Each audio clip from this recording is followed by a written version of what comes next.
The forest of the distant world stretched in every direction, with towering trees that shimmered faintly in the twilight. The planet's surface glowed with soft minerals that caught the fading light of its twin suns. Quiet winds whispered through foliage that shifted color with every breeze. A lone human named Leon moved through the strange wilderness while scanning the area that his dropship had marked as hazardous. His mission was simple. He had come to survey new ground for future settlements. He expected odd plants and volatile conditions. He did not expect wounded aliens hiding beneath a broken ridge. Leon paused when he heard a faint cry. It was weak, strained, almost swallowed by rustling leaves. His helmet filtered the sound and pinpointed its source. He approached with steady steps and saw a collapsed figure, partly concealed by cracked stones. The shape was slender, with long limbs, strangely patterned skin, and silver eyes that were half closed. She was an alien woman of a tribe rumored to be territorial and wary of outsiders. Her lean frame trembled as she tried to push away a heavy stone that pinned her leg. Leon knelt quickly and lifted the stone with controlled strength. Her leg was covered in a dark liquid that moved like thick ink. She hissed lightly, not in hostility, but in pain. Leon activated the med tool built into his wrist module and began to treat the wound. He disinfected the area and applied a regenerative patch. The alien woman stared at him with cautious distrust. Her breath was slow. Her eyes flickered as if unsure of his intention. Leon kept his voice calm and steady. He explained that he meant no harm and that he only wanted to help. The translator on his belt caught his tone and converted it into simplified signals she could understand. Her breathing eased. She relaxed enough to let him finish treating her. When he applied the final seal, she lifted her hand and touched his arm gently. She examined the healed area with wonder. He smiled, relieved that she seemed comforted. Then she bit him. It was quick and sharp. Her teeth pressed against the skin of his wrist before she pulled back in surprise. Leon jerked slightly, more confused than hurt. Her silver eyes widened. She placed both hands on her chest in a gesture that seemed ritualistic. She bowed. Leon stared in bewilderment, trying to figure out if the bite was an attack or something entirely different. The alien woman spoke a soft word. The translator struggled, but delivered an approximation. She had performed a mark of gratitude. The bite was symbolic. It meant she had accepted him as someone worthy of trust. Leon blinked, amazed by the unexpected meaning behind the strange act. She gestured for him to follow. Even with her injury still mending, she walked with surprising grace.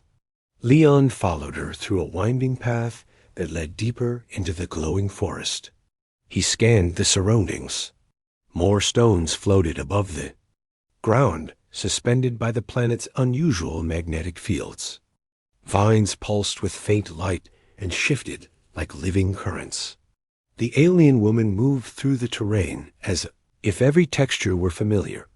They reached a large clearing where an entire tribe gathered around a cluster of tall structures carved from natural crystal.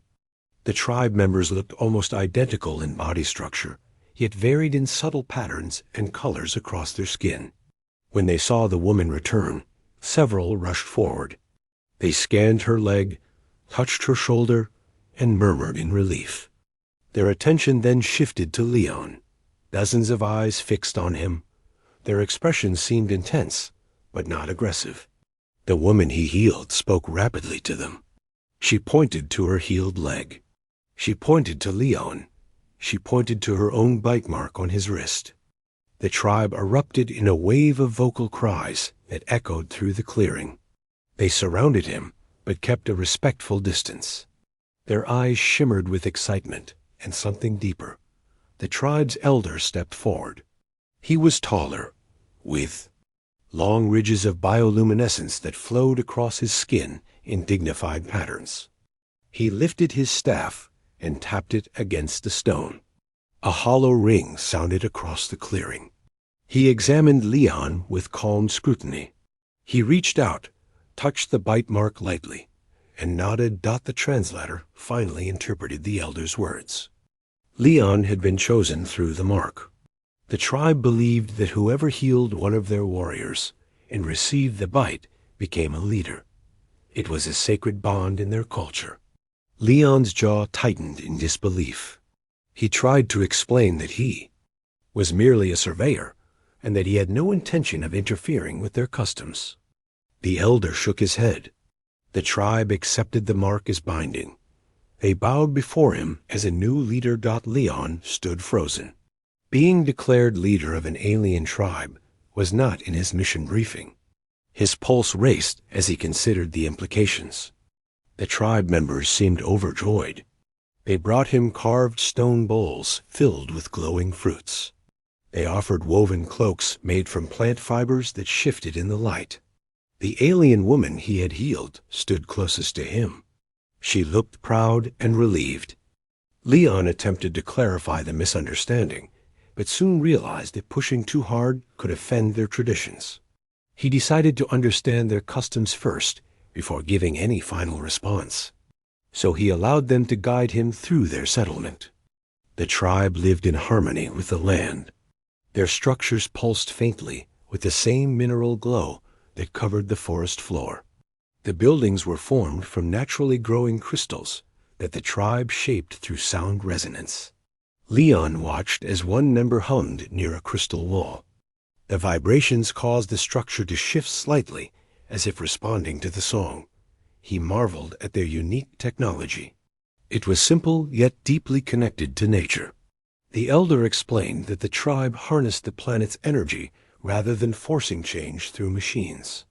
They believed that all life thrived through balance.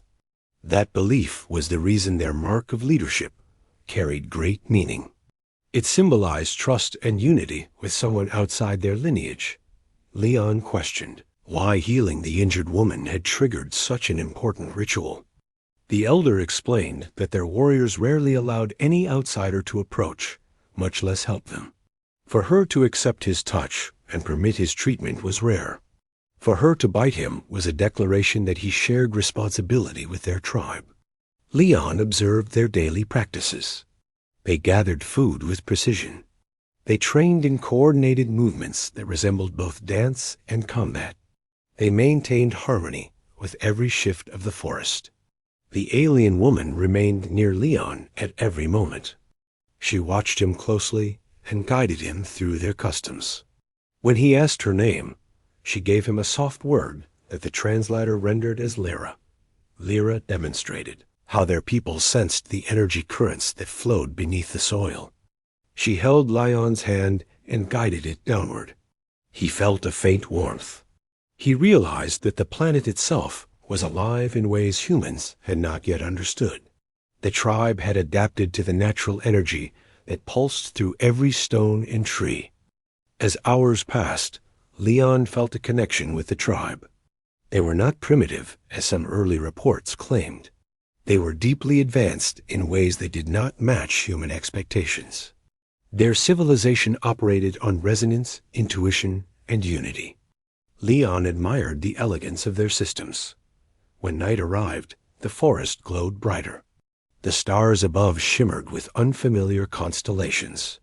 The tribe gathered around a large crystal fire pit that emitted warm light without flames. They sat in a circle. Leon was guided to sit at the center. Lyra sat beside him. The elder raised his staff and tapped it once. The tribe began to hum together. Their voices blended into a rich harmony that swelled and flowed like a living river. Leon felt a vibration rise through the ground and into his chest. Lyra placed a hand on his wrist where her bite mark had been. Her touch synchronized with the humming. Leon felt warmth spread through his arm. The translator remained silent, unsure how to interpret the musical ceremony. Leon watched as the tribe continued their ritual. They were celebrating his arrival. They honored his act of kindness. They welcomed him as a bridge between their world and his. The elder eventually approached and spoke to Leon in a solemn tone. The translator conveyed the message. Leon was expected to guide them through the challenges ahead. Their land had recently been disturbed by outside forces. Machines from unknown visitors had damaged the energy balance of the forest. Leon realized that someone else had reached this planet before him. He questioned the elder. The elder confirmed that a group of extractors had arrived 2 cycles ago. They attempted to mine the glowing minerals without permission. Their machines tore through the ground. The disturbance caused violent reactions from the natural energy. The tribe repelled the extractors, but not without casualties. Lyra had been injured during one of those encounters. Leon felt anger rising. He had not been informed about any extractors on the planet. His mission briefing had described an uninhabited region. He understood now that someone in command had withheld information, that negligence had endangered the natives. Leon made a silent vow to protect the tribe. The elder lifted his staff and placed it gently before Leon. It was a ceremonial gift. The staff was carved with patterns that represented harmony, strength, and guidance. Leon took the staff respectfully. The tribe cheered with rising voices. Lyra looked at him with steady pride. Over the next days, Leon worked alongside the tribe. They trusted him completely. They taught him their methods of reading the planet's energy. He learned to navigate paths by sensing faint vibrations in the soil. He learned to communicate with subtle hand signs. He learned to use the staff not as a weapon, but as a conductor of resonance. Lyra remained by his side. She guided him with patience and quiet kindness. Her leg healed quickly thanks to his medical patch. She showed him how she trained as a scout for their tribe. She moved with fluid speed, her steps almost silent. Leon admired her dedication. She admired his willingness to learn. When extractors returned, Leon was prepared. The tribe gathered around him. He stepped forward with full authority. The extractors marched through the forest with heavy machines. They ignored the natural flow of energy. Their engines sent harsh vibrations through the soil. The tribe sensed the disturbance instantly. Leon faced the leading extractor officer. He declared that the tribe had rightful claim to the land. He warned the officer of the risks of damaging the planet's energy network. The officer dismissed his warning. He ordered his machines to continue. Leon held up the staff. The tribe hummed in unison. The ground vibrated with resonance. The machines began to malfunction. Their engines sputtered. Their metal frames groaned under invisible pressure. The extractors panicked. They retreated under the force of the tribe's unity. Leon stood firm until the last machine vanished beyond the ridge. The tribe cheered. Lyra approached him. She placed her hand gently on his shoulder. The elder bowed. The translator delivered the elder's words. Leon had proven his bond with the tribe. He had shown that humans could lead without dominance and protect without conquest. Leon felt pride swell in his chest. He looked at the tribe gathered around him. He looked at Lyra, who smiled with quiet warmth. He raised the staff with firm resolve. He knew that his journey had transformed into something far greater than a survey mission. He would honor the mark placed upon him. He would guide the tribe with unity. He would ensure that the balance of their world remained safe from invaders. And so the human who healed one wounded warrior became the leader of an entire alien tribe. His bond with them grew stronger with every sunrise. The forest glowed brighter under their harmony. The tribe thrived with renewed hope. And Leon walked among them, not as an outsider, but as one of their own.